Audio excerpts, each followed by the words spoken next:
বেশি অংশ মানুষ হজ্জের তামাত্তু করে না। তামাত্তু সহজ, এই সহজটা আমরা বেশি অংশ মানুষের করি।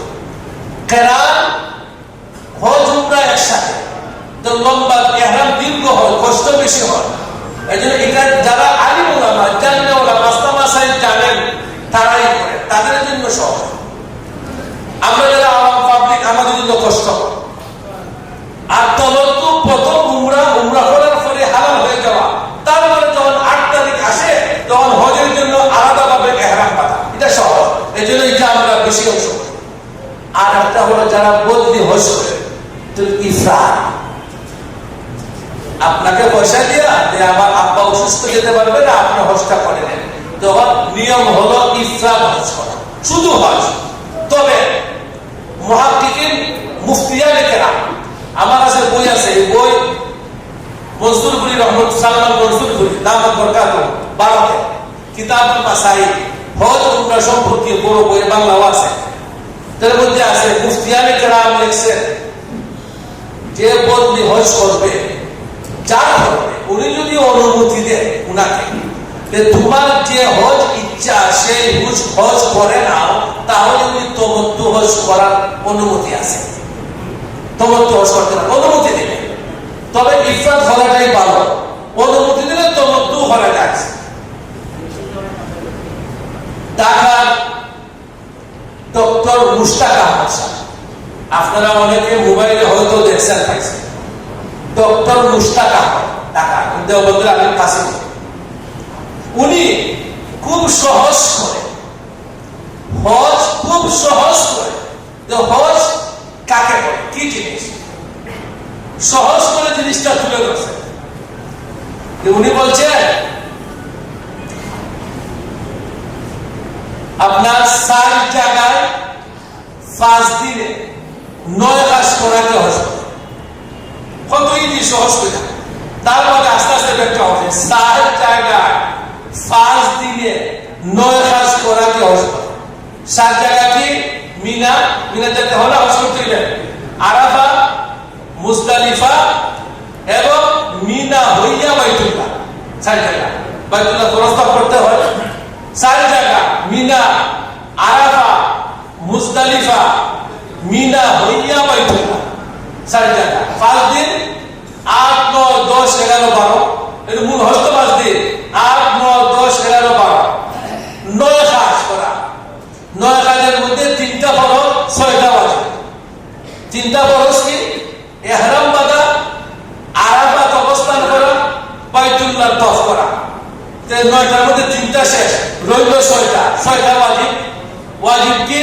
মুজদালিফাত অবস্থান করা, 10 তারিখ ফাত্তর মারা, 10 তারিখ কুরবানি দেওয়া, মাথা খামানো, সহমানো সাই করা, আমরা বাহিরের মানুষের জন্য বিদায়ী তওয়াফ করা।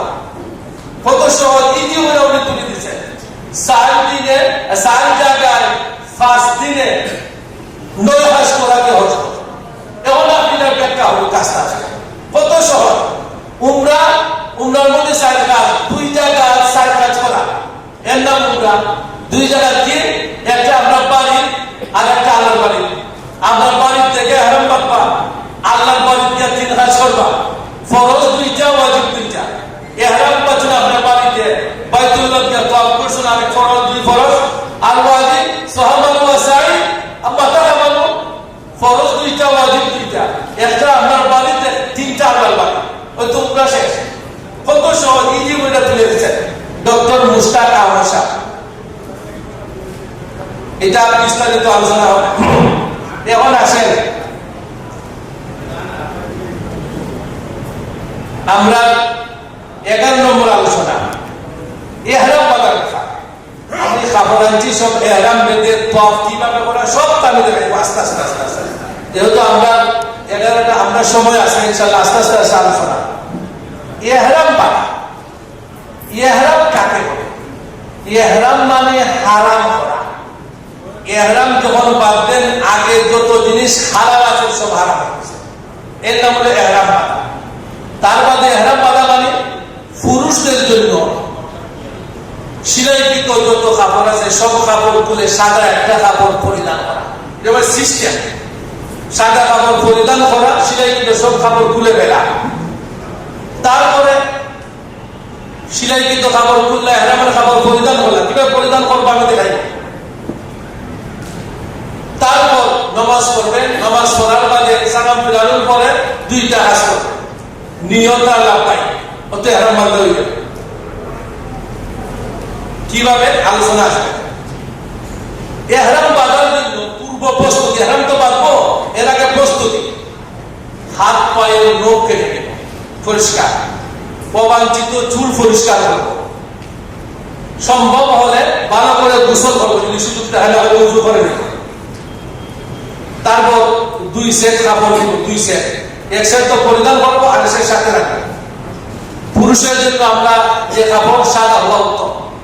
মহিলাদের জন্য কাপড়ের ব্যাপারে কোনো আলাদা মাস্টার নেই, যে কোনো রঙের, যে কোনো কালারের, যে কোনো পোশাক উনি যে কাপড় ইউজ করে সবসময় ও কাপড়টা পবিত্র হওয়া বাস, উনি ও কাপড় দিয়ে ইহরাম বাঁধবেন। শিকন ফিতা, স্পঞ্জ স্যান্ডেল আমাদের পুরুষের জন্য। যখন ইহরাম বাঁধবেন এরপরে আর জুতা পরিধান করতে পারবেন না, পায়ের উপর পাতায় দেখে যায় এমন কোন জুতা পরিধান করতে পারবেন না। আপনি চিকন ফিতা, স্পঞ্জ স্যান্ডেল পরিধান করতে হবে। তো মহিলাদের জন্য যে কোনো জুতা, শু জুতা বা মৌজাও লাগাইবে পায়ের মধ্যে মহিলারা, মহিলাদের জন্য কোনো মাস্তা নাই। ঘর থেকে বের হওয়ার সময় বিসমিল্লাহ তাওয়াক্কালতু লা হাওলা ওয়ালা কুওয়াতা ইল্লা বিল্লাহ এই দোয়া বলে বের হবে। এখন আমরা ইহরাম বাঁধবো কোথায়? ইহরাম বাঁধবো কোথায়? আপনারা জানেন আমরা দক্ষিণ এশিয়ার জন্য মিকাত হলো লন্ডন। জিদ্দা বিমান ল্যান্ড করার আধা ঘন্টা আগে মিকাত যে বর্ডার, ওই জায়গাটা আমরা অতিক্রম করি। তো মূল হলো ওই জায়গা অতিক্রম করার পূর্বে ইহরাম।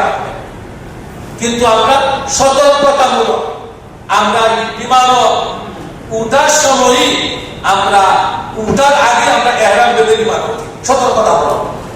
আপনি কেউ যদি বলেন আমি ইহরামের কাপড় পরিধান করে বিমানে উঠে যাব, যখন বিমান যারা হাজি সাহেবদেরকে যে বিমান শুধু হাজি সাহেবের তাকে এক্সট্রা কোনো মানুষ থাকে, মিকাত পৌঁছার আধা ঘন্টা আগে বিমান বলা তারা বলে আপনারা যারা ইহরাম বাঁধেন না ইহরাম বেঁধে নেব, আমরা আধা ঘন্টার ভিতরে মিকাত অতিক্রম করবো।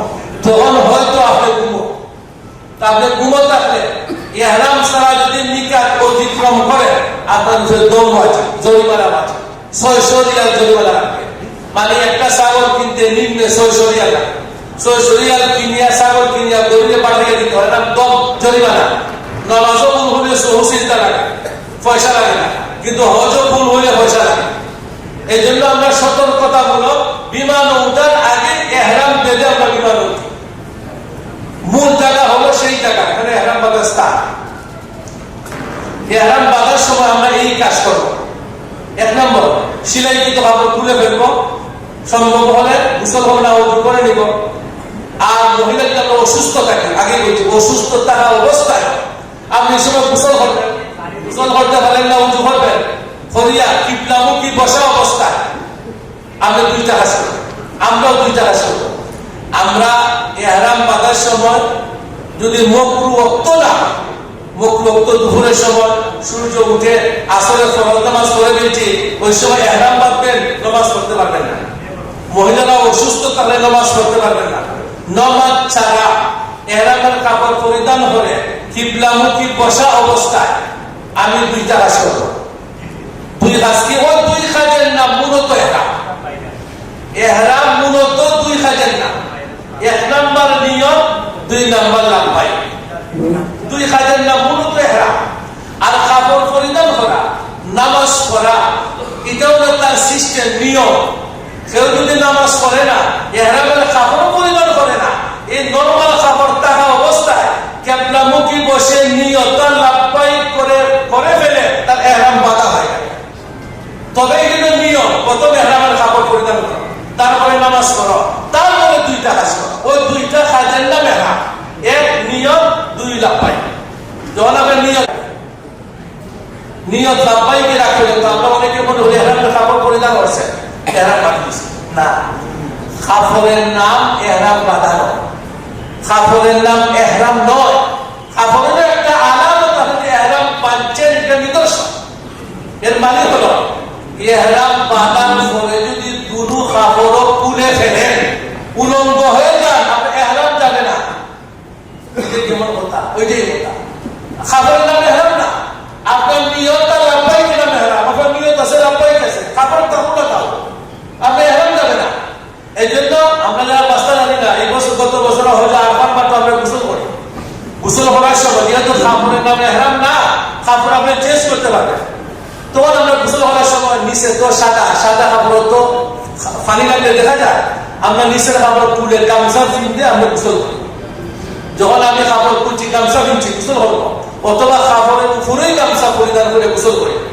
আরে হাজি সাহেব বলে হুজুর আপনার তো হজুর কথা শেষ, কাপড় নাই হজ শেষ, মাস্টার পয়সা তো লাগে না, বস আমরা যেভাবে ইচ্ছি পাবে দেখবেন হজ গিয়া যে জীবনে পুরান হাদিস পড়ছে না, কিচ্ছু জানে না, আপনারা হতায় হতায় মাস্টার দিবে। এই জন্য এই সমস্ত মাস্টার শুনবেন না। লন্ডন থেকে আমরা সিলেটে একজন আসছেন হজ করবেন, উনি হজের ইহরাম মানছেন, বাথরুমে গিয়ে গোসল করছেন, দুটো কাপড় খুলে ফেলছে, খুলিয়া হয়তো তার রুমমেটের জন্য গপ করছে, আমি তো ইহরাম অবস্থায় কাপড় তুলে রেখেছি, এরা বসে তোমার হজ শেষ, গুলোই না লাগে তা হজ শেষ। আচ্ছা উঁচুতে দিকে আমার দিকে যাবো না, কোন ধরছে কিচ্ছু গুণা হয়েছে না, হজ হয়েছে না। বুখারী শরীফের পাপ হয়ে আছে উলঙ্গ হলে গোসল করার ব্যাপারে। এর মানে এই নয় আপনি উলঙ্গ হলে গোসল করতে আমি বলছি না, এটা ঠিক নয়। তবে এর অর্থ এই নয় হজ নষ্ট হয়ে যাবে, গুণা হবে না, না এমন হবে না। তারপর আসেন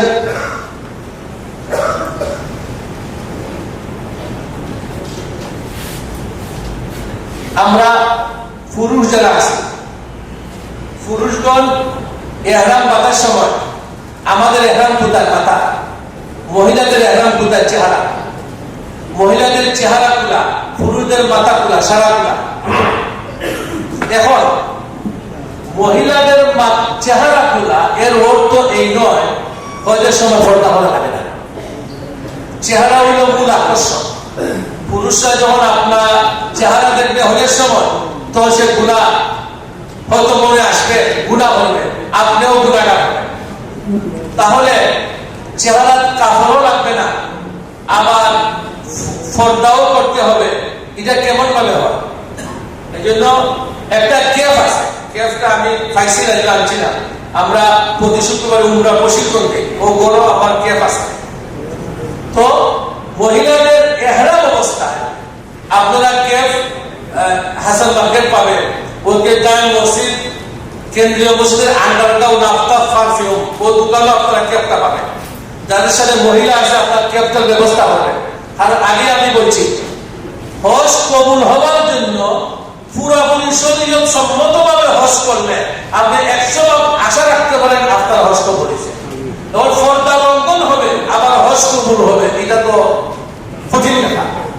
এই জন্য মা বোন যারা আছেন এদের জন্য আপনারা পুরুষ যারা সাথে আছেন কেফের ব্যবস্থা হবে।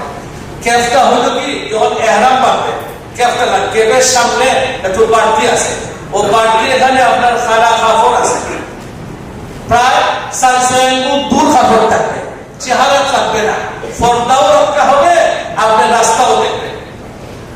পুরুষও গুণাতীত হবে না, আপনিও গুণার থেকে বাঁচবেন। এই জন্য চেহারা ইহরামের মানে এই নয় ইহরাম অবস্থায় পর্দা করা লাগে না, আপনার পর্দা করতে হবে। করবেন কিভাবে? ও কেফের মাধ্যমে। এখন আসেন আমরা